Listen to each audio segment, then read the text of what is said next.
And we are live. Welcome, welcome, welcome to this episode of Sales Team Rescue. I am your host, Jeremy DeMerchant.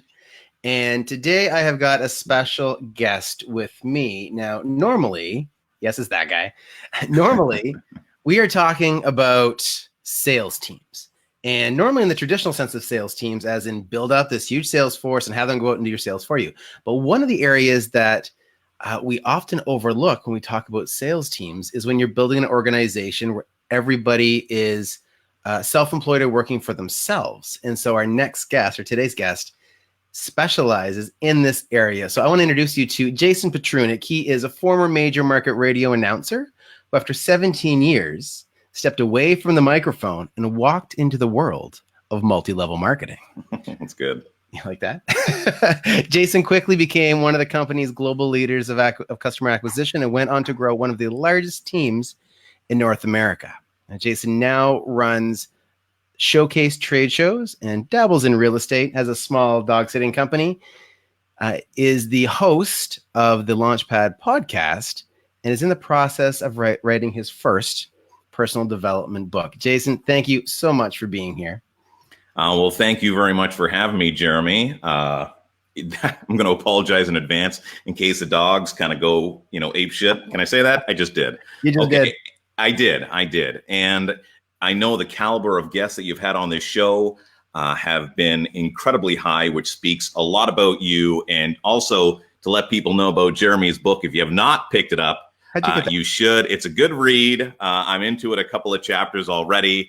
So most definitely pick that up. So honestly, for you to have me on this show, I am truly honored. Thank you very much. And hopefully I can live up to expectation.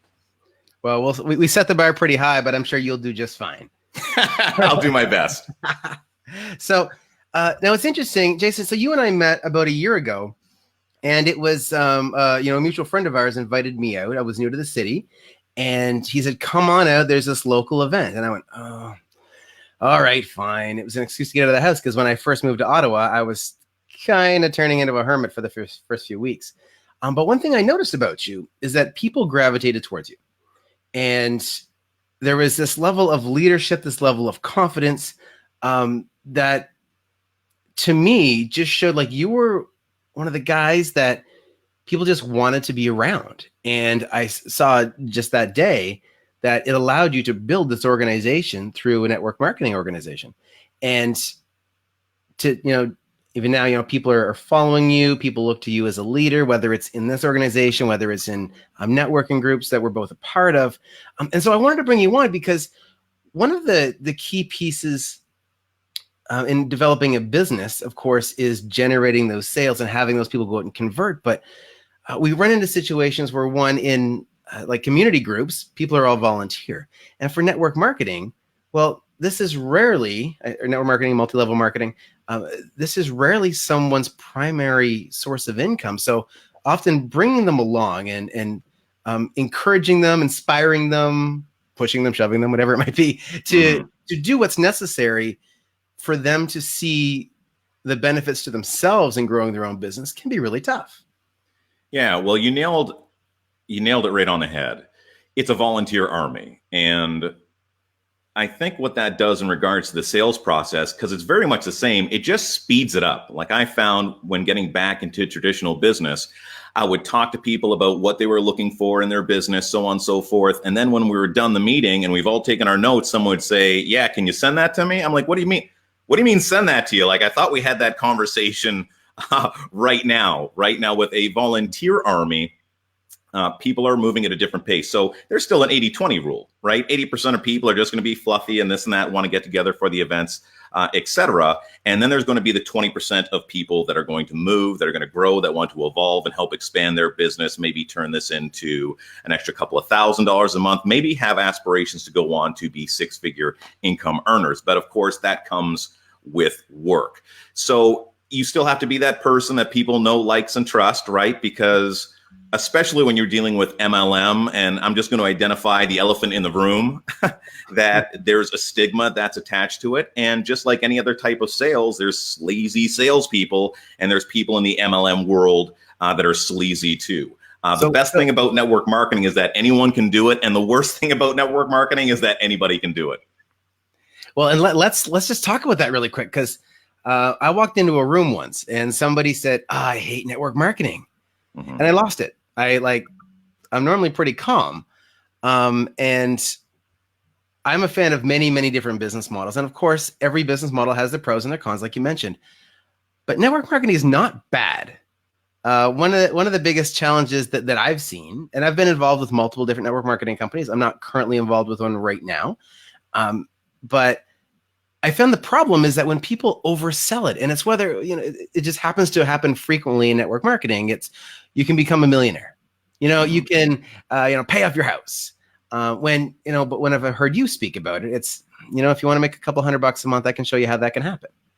And I think that's a huge difference, because you're not selling this dream of, financial freedom, which so many do. You're talking about it like it is. You said there's work. And most companies, most reps don't talk about there being work. They're like, oh, you're going to tell two friends. They're going to tell two friends. And next thing you know, you're going to have this organization. You're going to be financially free, and you'll be sipping, pina coladas on the beach. Yeah. Well, I'll show you how, Jeremy, for $4.99. Right. See, exactly. I can do it. I can do it. Yeah, that's the thing, right? Is the false expectations. And I've never been that type of person. I've always been a type of individual that leads from the heart. And that doesn't always necessarily mean that I'm going to be the most successful person. You'll often hear that the people that do well in business are the ones that, necessarily don't care about what other people think about them. And that's true. You don't always have to be the most well-liked person in the room, but those people also know that they have to delegate, and they have to find those people that other people do like to do all that liking and loving and hugging and kissing and all that for them.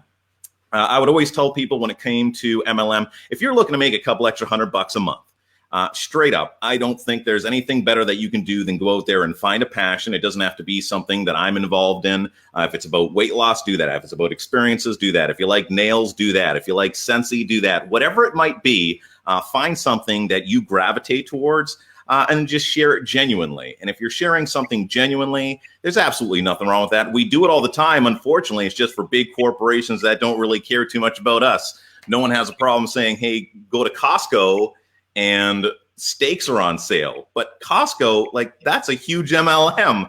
That's referral marketing. That's someone talking to their friend and saying, you should go to Costco and pay to do your grocery shopping now, when it's otherwise for free. Right. But people don't make that connection.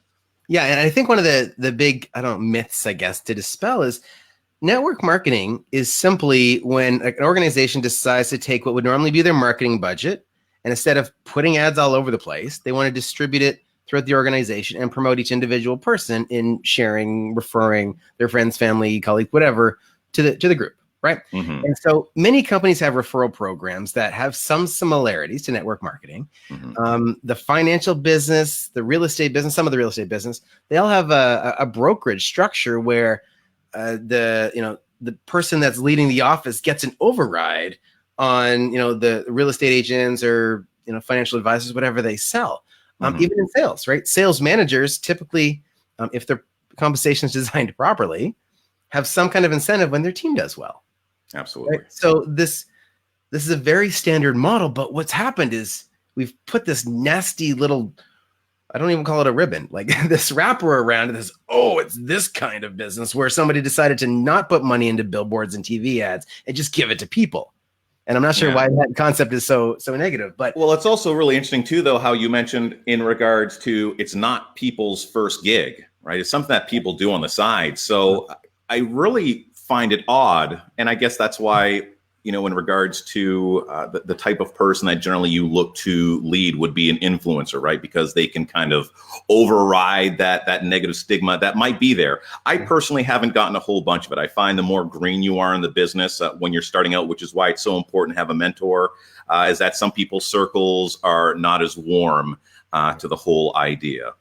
But when I'm a radio announcer and that's my full-time gig, and then on the side, I was just doing some weight loss, I'm surprised that people gravitate so much towards the network marketing element of what somebody's doing and kind of put their regular gig into a void. The vast majority of people that I know and that I've worked with have truly gravitated towards something that they're passionate about, and they just want to share it with other people. And I'll tell you, for other people that are out there, and I understand that everyone's getting pitched a bazillion times each and every day now, but chances are that if somebody reaches out to you and they're sharing something like this with you, they are passionate about it. And there's nothing that would be more discouraging than that person that reaches out to you that knows, likes, and trusts you, that you'll at least be open to listen to their spiel or whatever it might be, listen to them fumble over their words, and just at least be there, to receive the message, maybe show up at a party or whatever it might be, and give them that little bit of encouragement that they need because you're so important to them, opposed to have them just stepping away from something that was really important. Right. And I think, as we, talk about how network marketing doesn't have to be a bad thing. And, people just want to go and generate some extra cash. Mm-hmm. And I think it's really important. You're right to support people. And if it's not for you, that's okay. Right. One thing I did hear when I was involved in one is some will, some won't. So what? Mm-hmm. And it's a totally different shift from go chase your friends and family. Right. Mm-hmm. So it's the attachment to the outcome. And this applies not only just to network marketing, but to all sales. If you detach yourself from the outcome and you make it about the process, you're much more likely to have success because you're not chasing a specific carrot. You're saying, okay, today I'm going to make 4 sales calls, or I'm going to reach out to 4 of my friends, or 4 people on a lead list. Mm-hmm. And of those 4, I'm going to get 1 on the phone. And by the end of the week, I might have 2 sales, and it's a numbers game.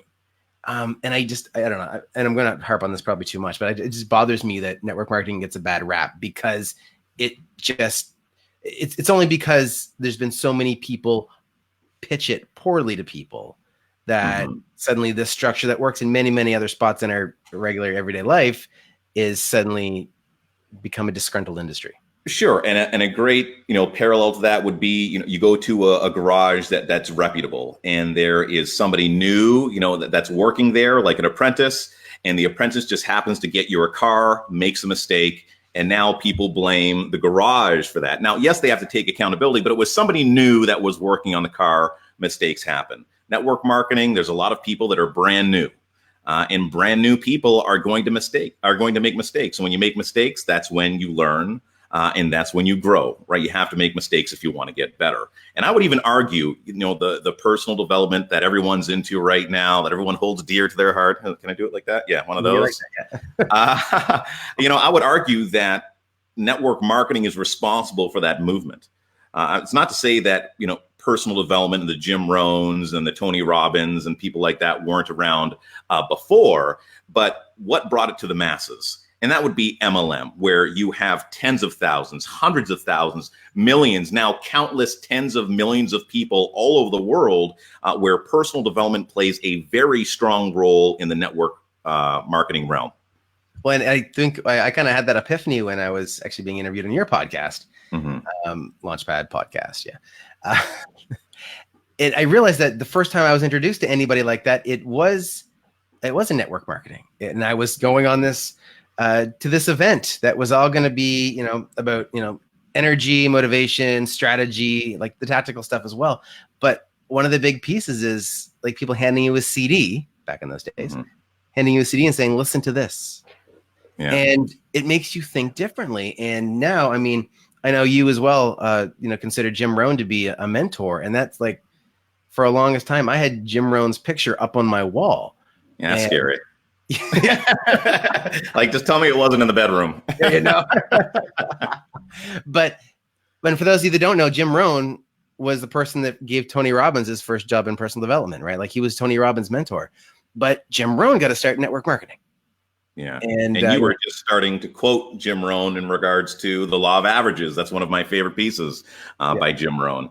And to see, 2 completely different dynamics speaking about the same thing, it just goes to show you the power. I wasn't a big fan of Tony Robbins, and in your book, I read that, Tony Robbins in Halifax, that was the big turnover for you, right? And I remember when someone handed me a CD of Tony Robbins, and I just wasn't having any of it.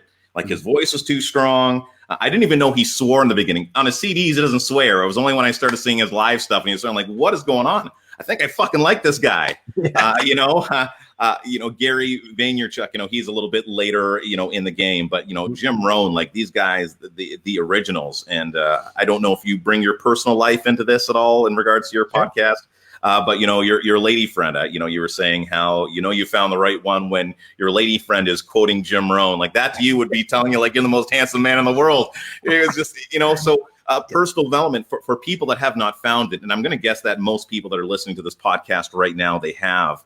But to never be afraid to go back to the basics, go back to the people that maybe scared you or didn't appeal to you in the beginning. If life was all just about chasing the things that we thought we would like. And a lot of people do that. Imagine the things that you're going to miss out on. And one of the segments that I used to do in radio was called Words of Wisdom Wednesday. And one of them was burnt bacon and peanut butter. And when you say burnt bacon and peanut butter to most people, you think, ooh, that would be gross. Right. And there was one day at the radio station, a burger place came in and brought a whole bunch of burgers. And one of the burgers actually had bacon and peanut butter on it. And before I even took my first bite of the burger, I took all the peanut butter off. And I took a bite and I was like, that's pretty good. And I could still taste a little bit of the peanut butter. And I went back and I put the rest of the peanut butter back on the burger. And I had a full on bacon and peanut butter burger. The point of that roundabout story is that was something I didn't even think I would like. But because I gave it a chance, it was something that I did. And it opened up a whole bunch of other opportunities for me. So don't be closed-minded to things that you don't necessarily think that you'd like. Give them an opportunity, and you never know how it will make you grow. Love it. Love it. So one thing that I do like about having the reference or comparison to network marketing is it's a really great example of when people don't necessarily shut off their work at 5 o'clock, because most people are doing this in the evenings and the weekends while they're still working their day job.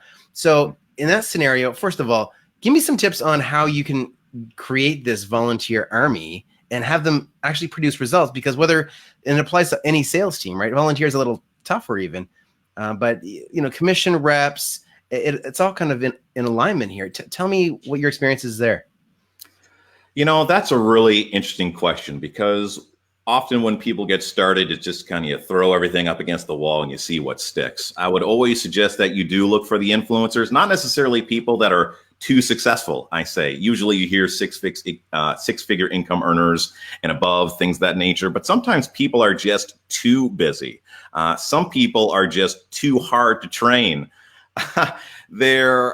I find one of the stigmas in network marketing, there's a lot of people that I believe would be really good at it. They don't do it, or they don't give it 100% out of fear, because they're so good at everything else. And they know that the odds of doing as well in network marketing are probably not as great. And they shy away from it. It's better just to say that they kind of did it a little bit and give it 100% opposed to giving it 100% and just not making it. So look for people that are coachable. Look for people that are ambitious, that have strong networks. It's not to say that they have to be a really popular person. Do they know popular people? And depending on what type of network marketing business you're in, I mean, obviously looking for people that have like-minded type scenarios to pull from. So if you're all about vacationing, you're looking for other people that vacation, but that doesn't mean that you shouldn't be looking for people that don't necessarily like going on vacation, because they might know a whole bunch of people that like going on vacation. And then also just looking for people that you like spending your time around. I've always enjoyed building my business the second and third time around with people that I really like. When I first got started, I fell into that whole just throw everything up against the wall, and I kind of got what I got. Some people were my friends, some people weren't, and so what? Opposed to my second build, it was something that I believed, I'll just call it the experience market. That was my side gig, and which turned into my full-time gig. And to be able to reach out to people that I know I'd enjoy doing these things with. That's what made it so easy for me to share, because it was really coming from my heart. So I believe as long as you're coming from the heart, that's the type of person that you're going to want to work with. He's going to gravitate, or she's going to gravitate towards you. That's just the law of attraction. And don't take it personally when people say no. That's just someone that you weren't supposed to work with. And you'll often hear people use, the analogy of asking people out for coffee. Hey, Jared, do you want to go for coffee? If Jeremy says he doesn't want to go for coffee, that's okay. Jeremy doesn't want to go for coffee. I'll ask him another time. I'm not going to stop asking all my friends to go to coffee because I had that one poor experience. Right, right. But I'd be hurt, though. You would hurt that thing because I'd want to be going for coffee with you. I think you still owe me a coffee, don't you? Just kidding. I think I do. Yeah. So let's go even further onto the topic of work-life balance, because that's another thing that salespeople or people in network marketing struggle with, because people want to, especially if you're commission-based on the sales side, you just want to keep going and going and going. And every moment you feel like you need to be on, especially if you're in a business development role, like in a network marketing company, where anybody could be your customer. How do you balance that out? Oh boy. I remember never putting my phone down, Jeremy. It was awful. It didn't matter what I was doing. If there was an opportunity to make a sale, I did. And I kind of still do. But what I make sure to do is with the rest of my time, I'm much more laid back. And it's really interesting. We've kind of had this conversation on a couple of different occasions when I ask people, how much money they want to make. And they say they want to make $100,000. And I say, well, why do you want to make $100,000? And they don't really know. That's just a number that they think they want. I said, well, would you use that $100,000 to maybe become mortgage free? Oh, like now that's something completely different. Now it doesn't even matter if you make $100,000 anymore a year, because you really don't have anything to pay for. That's people's main expense would be their mortgage. Now you could use $50,000 to do a lot of travel. That's a lot of travel, or continue to go out there and make your 100,000, whatever floats your boat. Just make sure that the goals that you're setting are goals of your own, not goals that you've heard from a company or goals that you've seen other people go out there and achieve, and just try to make those yours. Really sit down and identify how much money that you want to make. What do you want to use that money for? Maybe you want to use it to start your own charitable organization. My work-life balance comes into the fact that I want to be mortgage-free, and I'm really fortunate that I'm in a position to where I have enough assets and cash flow in place that if I wanted to just be mortgage-free, I could. But I don't mind that hustle. But I definitely don't want to do that grind. And we've talked about hustle and grind, and the grind is, that's the nitty-gritty kind of stuff that you have to do to support your business on the outside, to where a lot of my businesses right now, they're in place, they're solid, to where I don't mind doing the hustle to keep those things going and growing. But for me, I really just want to be outside, enjoying the sunshine during the day. I don't want to be in coffee shops. I have plenty of time to do that during the winter. We live in a cold climate. We're in Canada, the Great White North. It lives up to the name once December and January hits. So that's my truth. That's the way that I choose to live my life. Just the one major thing I would say, and it doesn't necessarily fall into work-life balance, but just a little bit of advice in regards to just how you spend your money, is that the money that you aren't spending is money that you're saving. There's so many people that think it's always about what's coming in, what's coming in, what's coming in. It's also about what's coming out. And the example I'll use will be going on vacation. There's been times where I had the opportunity to go on vacation. Maybe it was going to cost me $2,000. Over that week, 2 weeks that I was going to be gone, I'm not tending as much attention to some of my businesses, or possibly saying no to a couple of dog bookings, and I'm losing it on $1,500 to $2,000 right there. So that's a $4,000 swing. So know what I decided to do? Not take that trip. I'll take that trip another time. I'll take that money, and then I'll at least break even. Know what I mean? Opposed to people that are always chasing their money. And a lot of people that are in network marketing or starting in network marketing, they're looking to make a little bit more money. Yep. That's something that I would suggest that they obviously look at. Be very careful of the money going out opposed to the money going in. So total opportunity costs of everything. Yes. Yeah. Awesome. And it's interesting. One thing I want to pull out actually is that you're talking about being clear on why you have a goal. And I was reading a book called The Dream Manager, I think it's called. And it's a fable, but it's about a company that actually develops a position called the Dream Manager. And the sole role is to speak to the employees one-on-one, almost like a counseling session, but to help them design their dreams and help them move forward into achieving them. Mm-hmm. And I think that's a part that we miss a lot when it comes to leading teams, because it's easy, especially if you have a large sales team, it's easy for everybody to become a number. But whether it's like, if you want a high performance sales team or you want a high performance network marketing team, you need to make the people matter. People want to feel important. And if they don't, they're not going to be committed. They're not going to be engaged. You're not going to get the results. And when you have that level of commitment, you create momentum. And that's why when you go to a large event like that one that I met you at, well, there were probably a couple dozen people there. And that just was locally here. And it wasn't a complicated event. It was, it was a walk. The walk. We went for a walk. Yeah. Booster Juice, feel free to send me a check for that plug.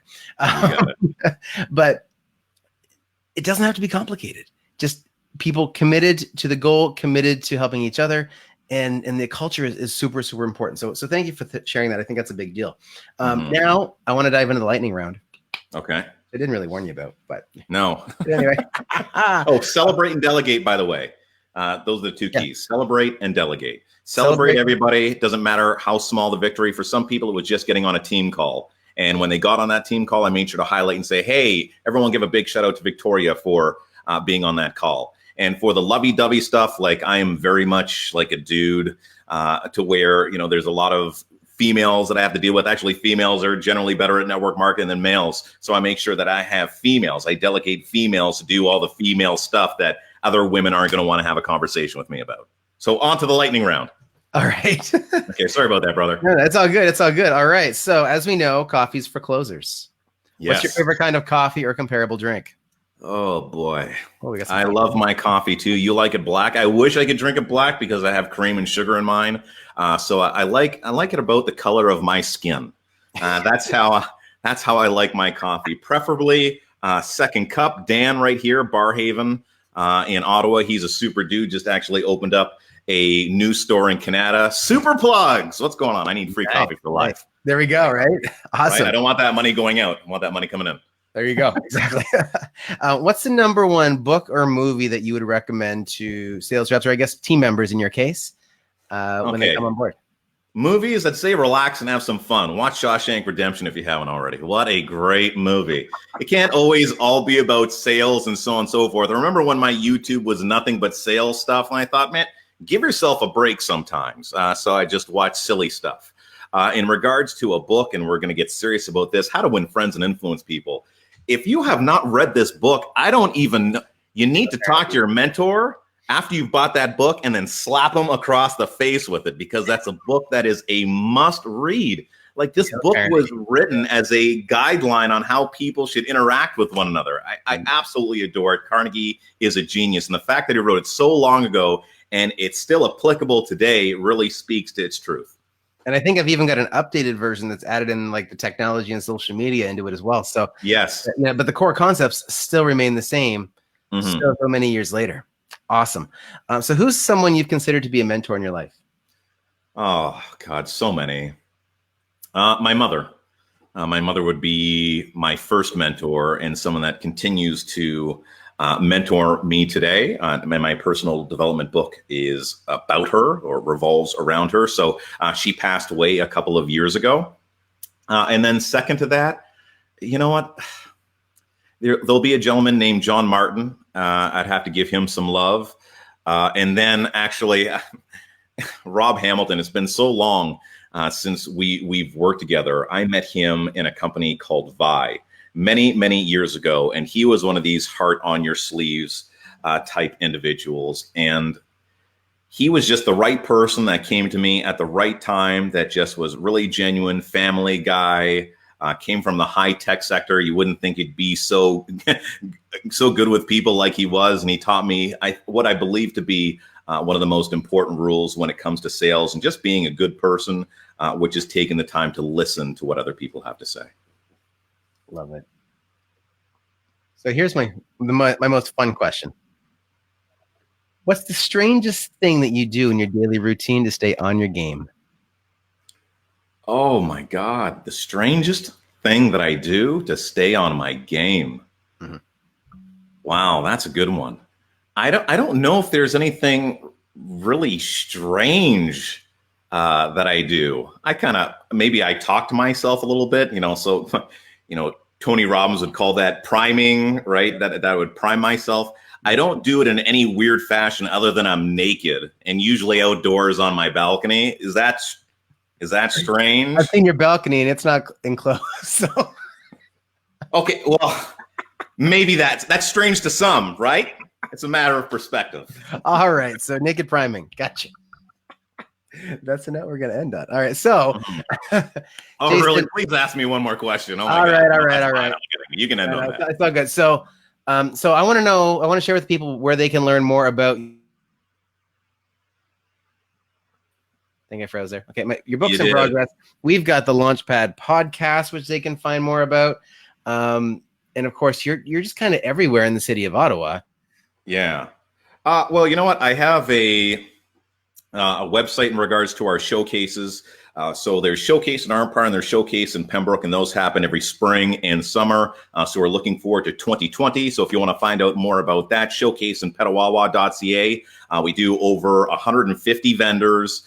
Sometimes up to 180 vendors, depending on how large of booths that people are getting. We do 10,000 people through the door. It's phenomenal. You'll have a great time. So if you have an MLM, any type of business, traditional brick and mortar, bring it on to Showcase in Petawawa, then showcase in armprior.ca. I also have a dog sitting company, Dog Sitting Done Right. I love to do that.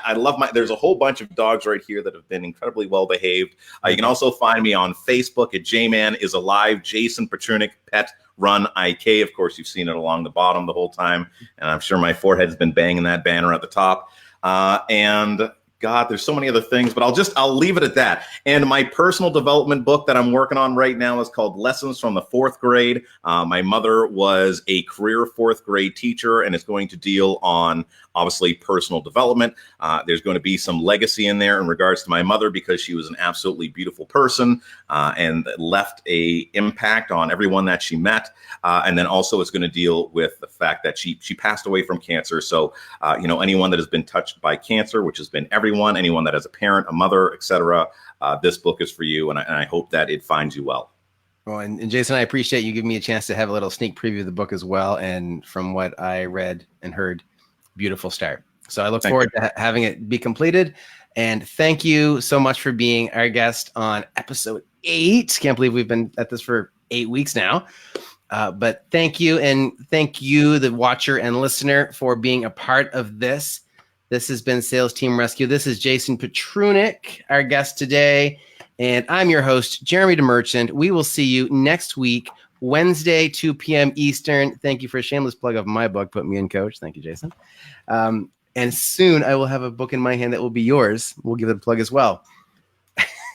Guys, we'll see you next week. Take care. And remember, get uncomfortable, get results. Cheers.